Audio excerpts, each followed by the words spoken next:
अष्टभिः कम्ममुखे अष्टगुणढ्ढे अलोगमे सिद्धे अष्टम पुण्यविनिविष्ठे लिठ्ठे कज्येय वन्दिमो नित्यम्।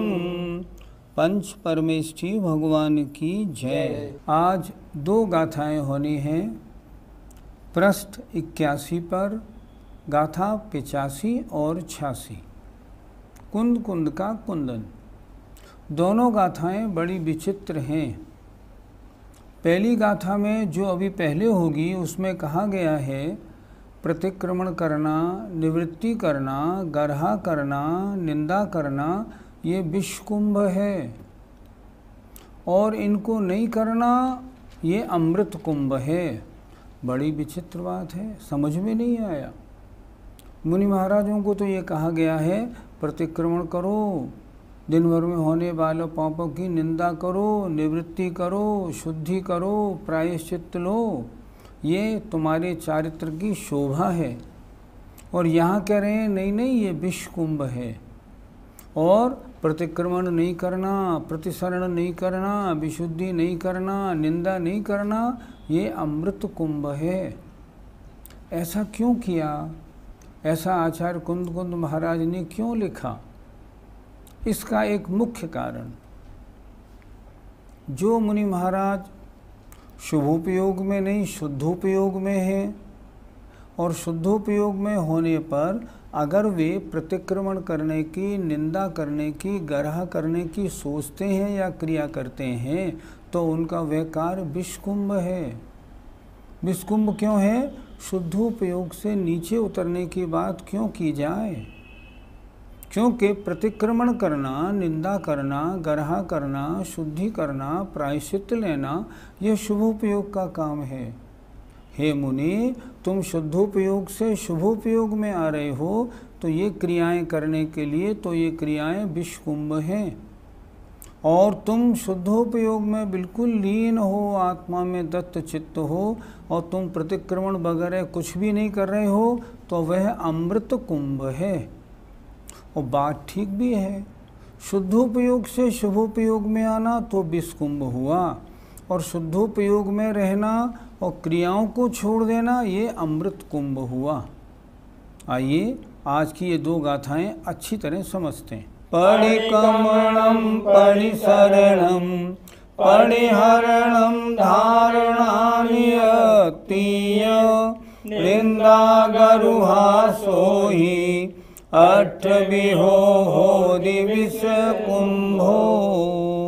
परिकमणं प्रतिक्रमण करना, परिसरणं प्रतिसरण करना, परिहरणं परिहार करना, धारणा होना, निवृत्ति होना, निंदा करना, गर्हा करना, और शुद्धि माने प्रायश्चित्त आदि लेकर अपने चारित्र में जो शिथिलता आई है उसकी शुद्धि करना, ये 8 प्रकार का विषकुंभ होता है।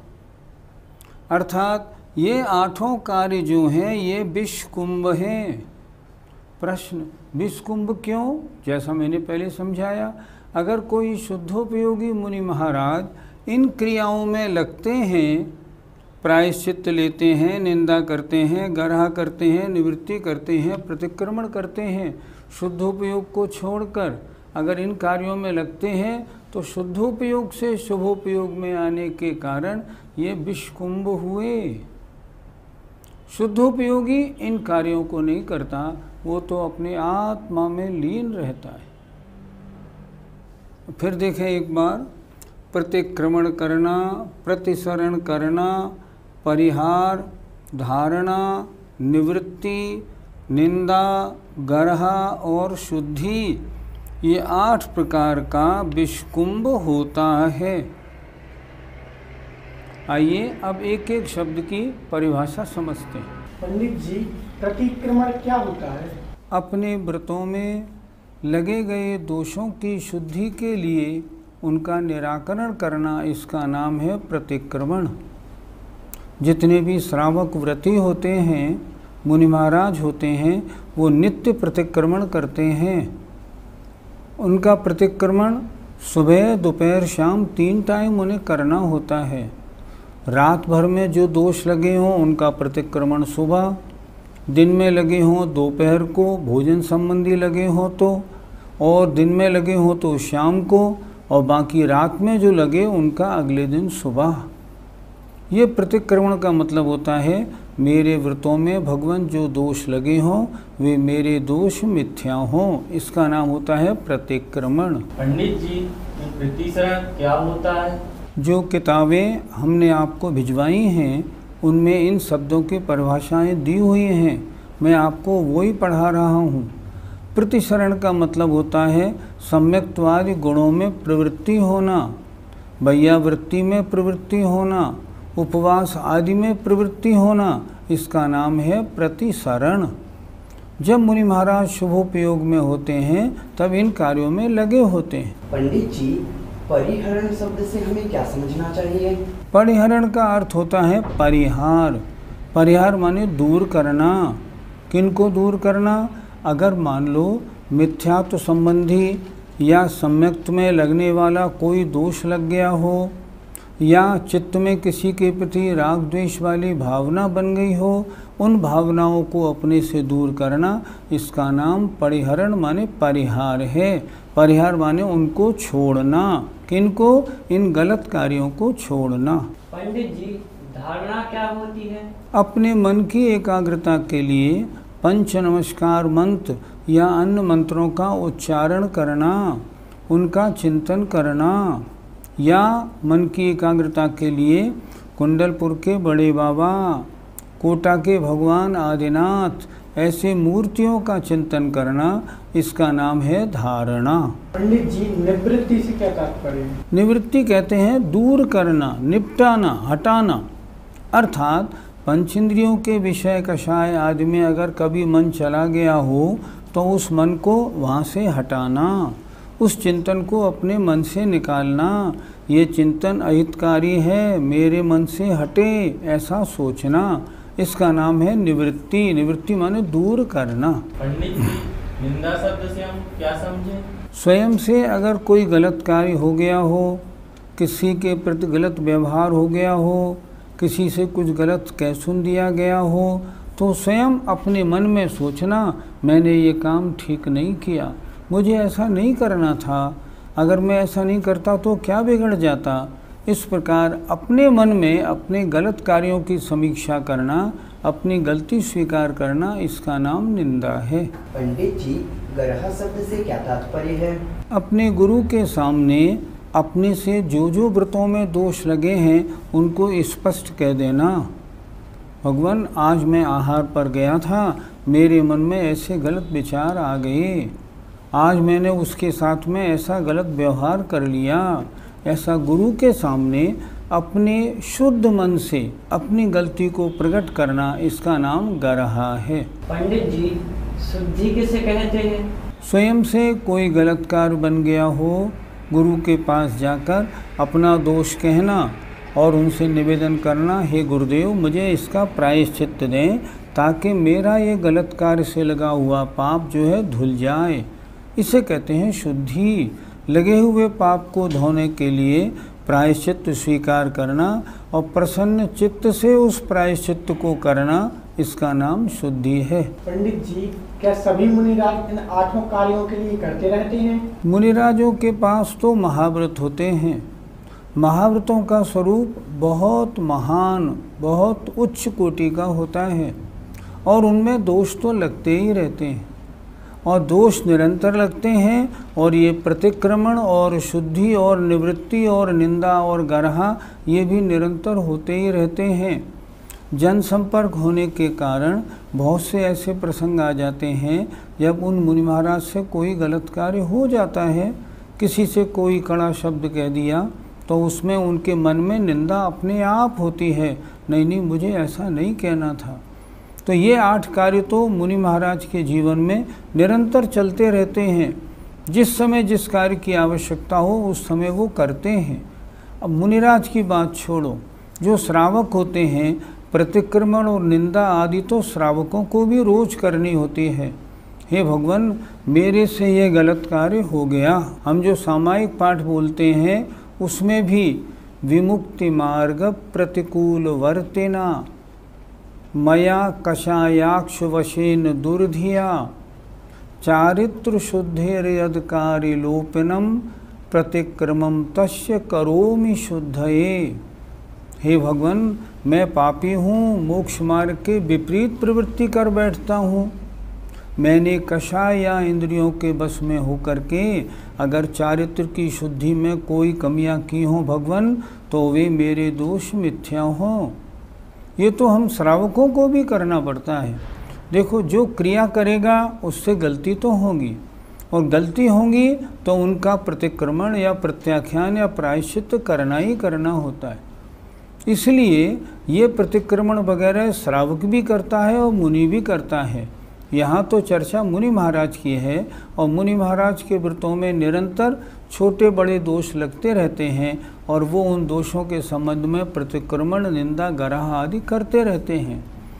इससे होता क्या है?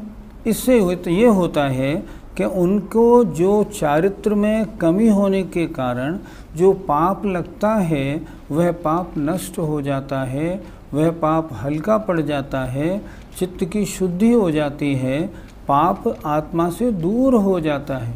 इसलिए इनका करना बहुत ज़रूरी है। हम जीवन में भी सोचें, हम चल रहे हैं, किसी के साथ हमारी टक्कर लग गई तो हम क्या कहते हैं? सॉरी भैया। तो ये सॉरी क्या है? ये भी तो निंदा है, मुझसे गलत काम हुआ, आप बुरा नहीं मानना।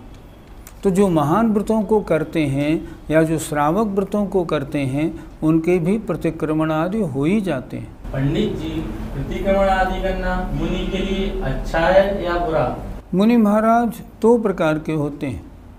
एक तो शुभोपयोगी जो प्रवृत्ति में है, एक शुद्धोपयोगी जो अपनी आत्मा में लीन हैं। जो शुभोपयोगी मुनि महाराज हैं उनके लिए तो निंदा करना, गराह करना, प्रतिक्रमण करना आवश्यक है, और उन्हें करना भी चाहिए, इससे उनको शुद्धि मिलती है। लेकिन जो शुद्धोपयोग में है, फिर देखें, शुभोपयोगी मुनिराज को इनका करना आवश्यक है और इनका करना लाभकारी है। लेकिन जो मुनि महाराज शुद्धोपयोग में अपनी आत्म ध्यान के लीन, अपने आत्मा के ध्यान में लीन हैं, अगर वे प्रतिक्रमण, निंदा, गराह आदि कार्यों में लगेंगे तो उन्हें शुद्धोपयोग से नीचे उतर के शुभोपयोग में आना पड़ेगा। हे मुने, शुद्धोपयोग से नीचे शुभोपयोग में क्यों आते हो? तुम शुद्धोपयोगी मुनि महाराज हो, आत्म ध्यान में लीन हो, तुम्हारे लिए तो इन क्रियाओं का करना विष कुंभ है, अर्थात तुमको नीचे गिराने वाला है। सामान्य मुनि महाराज हैं, उनके लिए तो इनका करना आवश्यक है। लेकिन अगर शुद्धोपयोगी मुनि महाराज हैं, उनके लिए इनको करना ऊपर से नीचे गिराने के कारण विष कुंभ है, ऐसा आचार्य महाराज ने इस गाथा में कहा है। पंडित जी, प्रतिक्रमण करना किसको आवश्यक होता है? इस प्रश्न का उत्तर ध्यान से सुनने वाला है। आजकल समाज में एक रिवाज चल गया है, कोई व्रत नहीं है, कोई मतलब प्रतिमा भी नहीं है, लेकिन फिर भी प्रतिक्रमण कर रहे हैं। क्यों कर रहे हैं प्रतिक्रमण? व्रतों में लिए गए व्रतों में दोष लगे तब प्रतिक्रमण करना होता है। अव्रती के लिए प्रतिक्रमण का विधान नहीं है। रतनचंद जी मुख्तियार ने अपने मुख्तार ग्रंथ में स्पष्ट लिखा है कि जो श्रावक व्रती नहीं हैं वे प्रतिक्रमण ना करें, वो तो आलोचना पाठ वगैरह पढ़ें, वो उनके लिए काफ़ी है। लेकिन आज देखा जा रहा है जिनके कोई भी व्रत नहीं है वे भी प्रतिक्रमण का पाठ करते हैं। रतनचंद जी मुख्तियार की दृष्टि में ऐसा करना बिल्कुल उचित नहीं है, और यह बात ठीक भी लगती है, जब व्रत ही नहीं है तो प्रतिक्रमण कैसा।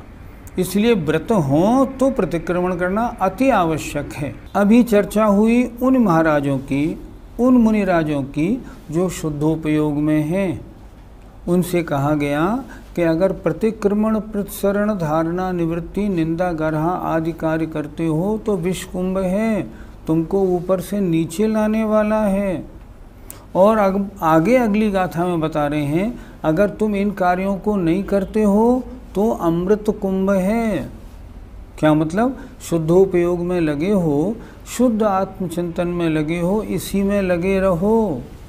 इस समय प्रतिक्रमण, प्रतिसरण, धारणा, निवृत्ति किसी और ध्यान देने का काम नहीं। अगर ऐसा करते हो ना, प्रतिक्रमण मत करो, धारणा मत करो, कुछ भी मत करो, ये अमृत कुंभ है। और अगर तुम शुद्धोपयोग से नीचे शुभोपयोग में आओगे और इन कार्यों को करेंगे तो ये तुम्हारे लिए विषकुंभ होगा।